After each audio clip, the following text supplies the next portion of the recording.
Hello, hello. Happy Friday Live. Welcome. How's everyone's week going? How are you guys doing this week? If anyone's here and joining me, feel free to pop a note below and say hi. So last week we dove into boundaries and specifically boundaries in our business. I think we all need boundaries, obviously, in our personal lives to be healthy and have those healthy relationships, but we also need boundaries in our businesses to have our businesses thrive.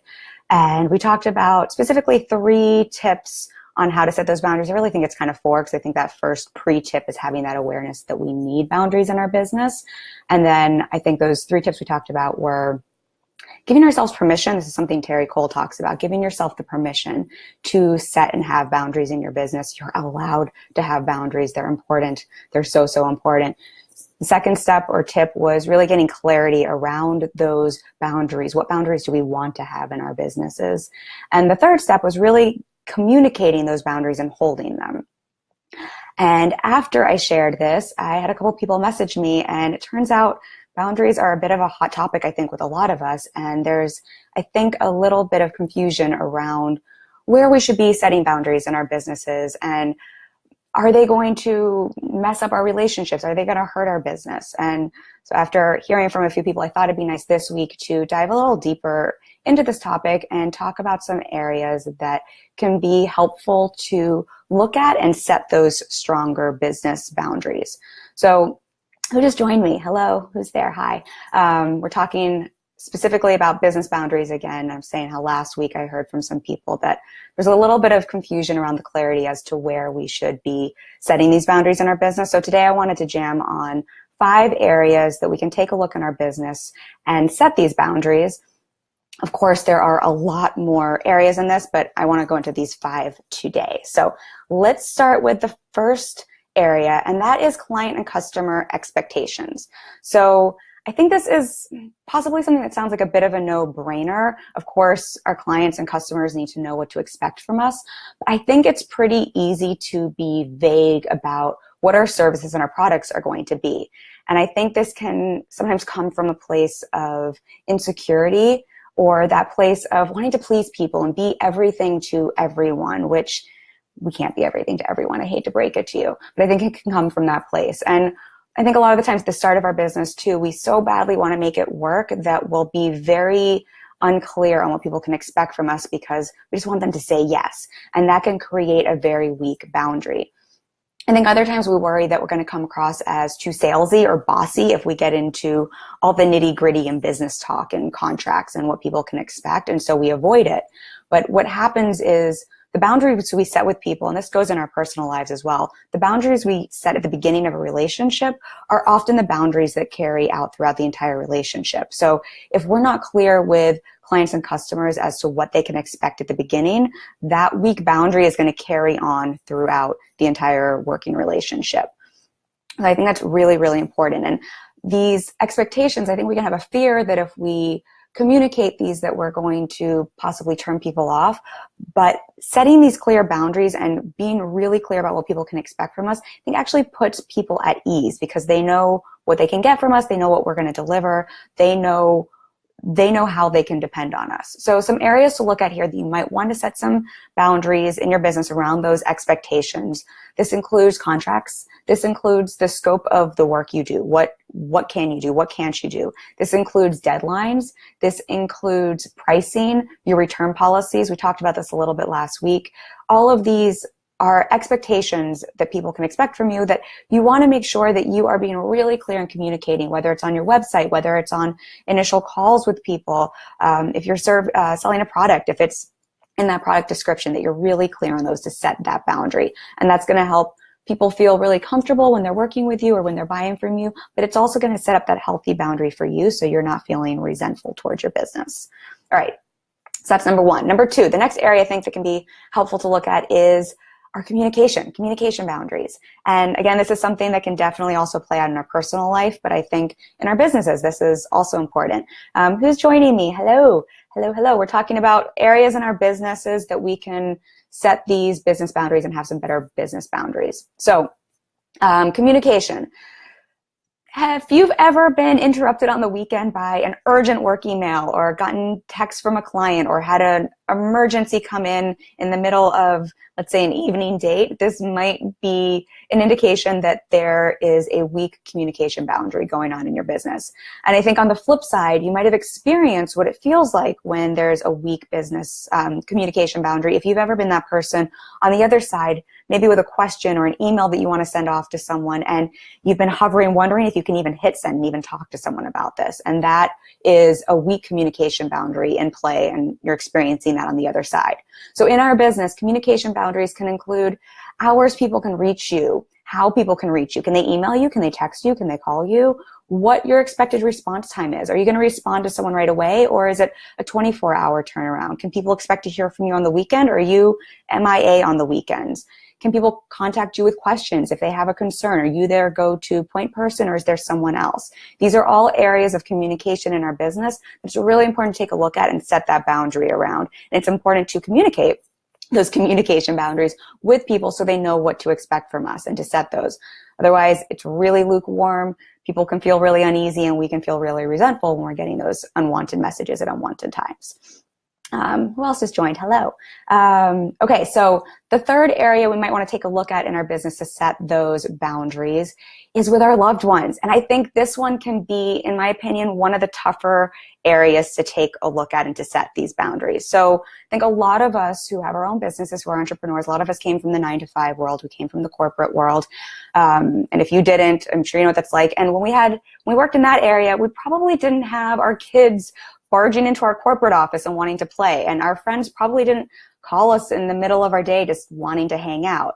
But something happens when we switch over to working for ourselves, where, I don't know if it's the yoga pants, I don't know if it's working from home, but people suddenly don't quite understand that even though you're at home, you still have to do work, you still have working hours. And I think this can make it really tricky to set those boundaries with our loved ones. I think this also is tricky for us because a lot of times we're talking with and dealing with people where we've set up a pre-existing boundary. So these are people we've known before we started our business, and we created a different boundary, a different set of rules that we operate with. And now suddenly we have a different boundary we need, but we haven't communicated that, and that can be very confusing for people. I think it's a little easier sometimes with clients or with customers because that's a new relationship. So we're setting up a new boundary, and there's also the guise of business and money at play. So it changes that relationship and the boundary up there. So with family and friends and those loved ones, I think it's really important to know what are those boundaries you want to have, and if you need to set them, to make sure you're communicating it with your loved ones, because they can't read our minds. And again, they're just going off of what they already know, which is that boundary we've had previously, possibly from when we were working a different job or had a different life. So again, this is our responsibility with all of these to really get clear on what we need and what's going to serve us, and then to communicate it with people, because they can't read our minds. It is very unfortunate, but people cannot read our minds. Okay, so that's boundaries with our loved ones within our businesses. And I think those are really, really important to set. I think those can be one of the biggest interruptions and distractions. And I think those boundaries, when we have them and they're not so strong and they're a little weaker, I think those can also be the ones where we have the most resentment come up, and where we can feel almost like we have open tabs running in our mind because there's different people pulling at us who want us. All right, so let's go into the next one, work hours. This is another area that I think it's really important to set some strong boundaries around in our business. And this is not just about productivity, but this is really about getting clear on your clock in and your clock out time. Again, I think a lot of us coming from a 9-to-5 world or coming from a different world, we are used to having a boss who tells us, this is when you start work, this is when you stop work. And it can be a little trickier when we make the switch to working for ourselves and living that entrepreneur, that creative life. Especially, I think, if you work from home, suddenly you're working in your office and it's also your living room, and it's so tempting to want to go and do that chore, do the dishes, watch TV. You need a break and you're reading a book. Not that we shouldn't have breaks, but it can be really, I think, tricky if we haven't set that clear boundary as to when our start time for work is and when our stop time for work is. On the flip side, I think because so many of us become entrepreneurs or pursue a creative passion because we love our work so much, it can also be really tempting to want to keep working and not know when to shut down at the end of the day. There's always something else to do. There's always just that one more thing we could do. We could just do a little more. There's another project, just one more email, just one more social media post. And I think it can be really hard to know when to stop. So we can have both that maybe not getting our work done and not knowing when to start, and wondering kind of where the day has gone. And then on the flip side, just pushing and sometimes burning ourselves out. Neither one of those are going to be a healthy boundary in our business. So I think it's really important for us to know what our limitations are, what's going to work for us, what's going to serve us, and to set those clear boundaries as to when does our workday start? When does our workday stop? What does that entail? Sure, there's going to be days where you have to stay late at work and maybe work a couple extra hours, but really being clear in general. When is that start day? When are you starting your day? When are you ending your day? And then holding those boundaries for yourself, because again, you don't have a boss here to tell you what to do. You're your own boss. So it's up to you to set these boundaries, to be clear with them, and then to hold them. Okay, so the final area that I think, and hello, whoever's watching, feel free if you want to pop me a hello, or if you have any questions about any of this, feel free to pop a note below. So the last area here that I think is important for us to take a look at in our businesses, and this also goes for our personal life, is, are we trying to be that yes woman or yes man? This is something that I have to remind myself of every single day. Actually, in my office above my desk, my whiteboard, I actually have a reminder to myself that it's okay to say no to things I don't want to do. So hear me with this. It is okay to say no. And I think this is one of those things where most of us know that, and maybe we're okay at saying no to things we don't want to do, but I think where it can get particularly confusing or tricky as far as the boundaries in our business is when we have really exciting opportunities coming in, or when we have clients, or when we have new business ventures that we want to say yes to, but really we need to have that boundary and say no. So we need to have a boundary around what we're going to say yes or no to. So this means maybe clients or customers who aren't a good fit, even though yes, it's an opportunity, yes, it's potential income, having that boundary around who we're going to work with and not work with, and then saying no when it's not a fit. Those opportunities that are so exciting and they seem so shiny, but maybe they aren't a good fit for us. Maybe we don't have the bandwidth to commit to them. Maybe right now isn't the right time in our business to say yes. It's an important place to have that boundary and say no. I just had this happen recently. I had an opportunity to fall into my lap. I had to say no because great opportunity, but it's not a good fit. And quite honestly, I don't have the time or bandwidth to give it the attention it needs. So I think the more we can get clear on what those boundaries are for us, the more we can say no to those things that don't serve us, the more we have an opportunity to say yes and commit to the things that really do serve us. And that's where we can create more spaciousness in our business. And that's where we can stop feeling so resentful and stop feeling so spread thin and burned out.